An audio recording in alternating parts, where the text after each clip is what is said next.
इस वक्त 500 वर्ष पूर्व उड़ीसा में जगन्नाथ के पास जन्मे संत अच्युतानंद महाराज की लिखी पुस्तक भविष्य मालिका की भविष्यवाणियां वायरल हो रही हैं। उड़ीसा में अच्युतानंद जी को दिव्य शक्तियों से संपन्न बहुत बड़ा योगी और संत माना जाता है। उन्होंने ये भविष्यवाणियां ताड़ के पत्तों पर लिखी थी। वर्तमान में उनकी लिखी भविष्यवाणियां वायरल हो रही हैं। आइए जानते हैं उनके कुछ खास भविष्यवाणियों के बारे में। अगर आप इस चैनल पर नए हैं तो चैनल को सब्सक्राइब करें और वीडियो को लाइक करना ना भूलें। उनकी भविष्यवाणियों में कलयुग में अकाल युद्ध, विस्फोट, भूचाल, महामारी के साथ ही देशों के भविष्य को लेकर भी भविष्यवाणियां हैं। उन्होंने भारत, अमेरिका और रूस को लेकर भी भविष्यवाणियां की हैं। उन्होंने ऐसे संकेत दिए हैं जिससे यह पता चल सके कि यह भविष्यवाणियां कब घटित होने वाली हैं। उन्होंने जगन्नाथ मंदिर से जुड़ी भविष्यवाणियों के आधार पर ही विश्व की घटनाओं का उल्लेख किया है।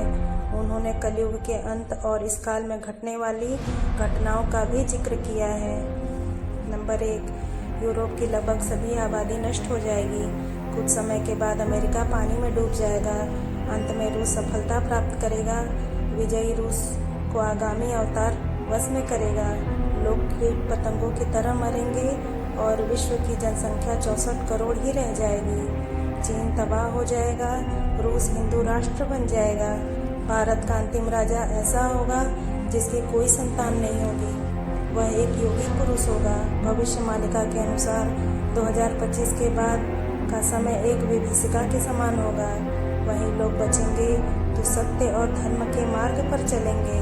नंबर 2, भारत के संदर्भ में कन्नड़ में लिखी भविष्यवाणी के अनुवाद में यह कहा जाता है कि 6 और 7 का जोड़ 13 होता है और इसी में 13 को मिलाने से 26 अंक आता है। इसी 26 अंक के माध्यम से अच्युतानंद दास ने भारत पर होने वाले हमले के बारे में भविष्यवाणी की है। इस्लामिक देश हमला करेंगे और तबाही होगी। शनि जब मीन राशि में प्रवेश करेंगे तब भारत पर संकट के बादल छाएंगे। साल 2024 में शनि कुंभ से निकलकर मीन राशि में जाने वाले हैं। नंबर 3, शनि के मीन में जाने से वह वहां 2.5 वर्ष तक रहेगा।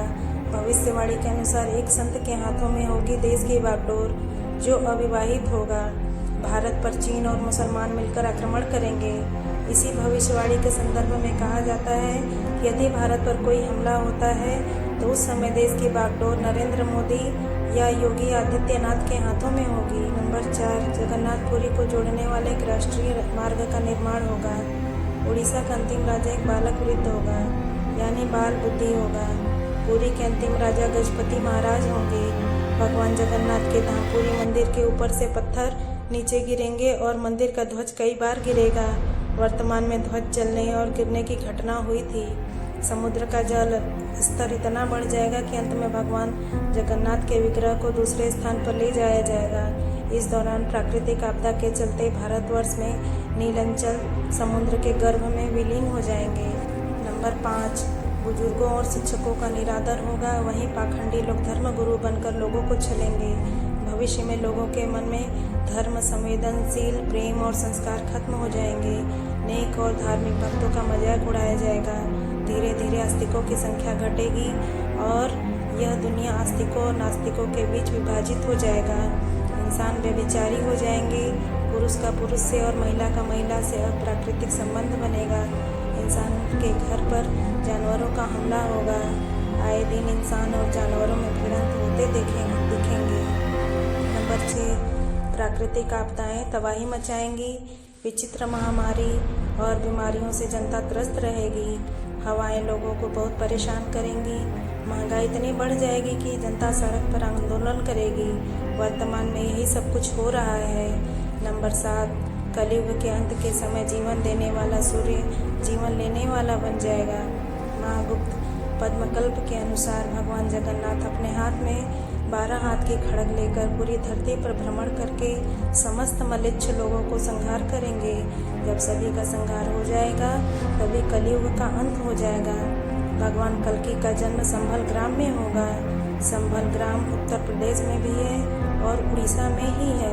कल्कि भगवान का नाम चक्रमणि या चक्रधर होगा। उनके पिता का नाम विष्णु शर्मा होगा। कहा जा रहा है कि संत अच्युतानंद चैतन्य महाप्रभु के मित्र थे। वह आध्यात्मिकता और साहित्य पंचसखा के प्रसिद्ध 5 मित्रों में से एक थे। जिन्होंने उड़ीसा के लोगों के लिए प्राचीन हिंदू संस्कृत ग्रंथों को उड़ीसा भाषा में ट्रांसलेट किया था। उन्होंने कई विषयों पर किताबें लिखी हैं। संत के बारे में कहा जाता है कि उनकी पुस्तक में उनके अनेक जन्मों का विवरण भी है। सतयुग में वे एक महर्षि थे। त्रेता में नल नामक वानर बनकर उन्होंने श्री राम की सेवा की और द्वापर युग में सुदामा बनकर उन्होंने श्री कृष्ण की भक्ति की। वहीं कलयुग में अच्युतानंद दास बनकर श्री कृष्ण भक्ति के प्रचार में सहयोग किया करते हैं। कहते हैं कि अच्युतानंद महाराज जन्म से गोपाल यादव थे। अच्युतानंद का जन्म उड़ीसा के तिलकाना नाम के एक गांव में हुआ था। उस समय गजपति पुरुषोत्तम देवा थे। उनके काल को विद्वानों द्वारा 1480 और 1505 के बीच कहीं माना जाता है। उनकी माता का नाम पद्मावती और पिता का नाम दीनबंधु खुंटिया था। उनके दादा गोपीनाथ महंती जगन्नाथ मंदिर में एक मुंशी थे।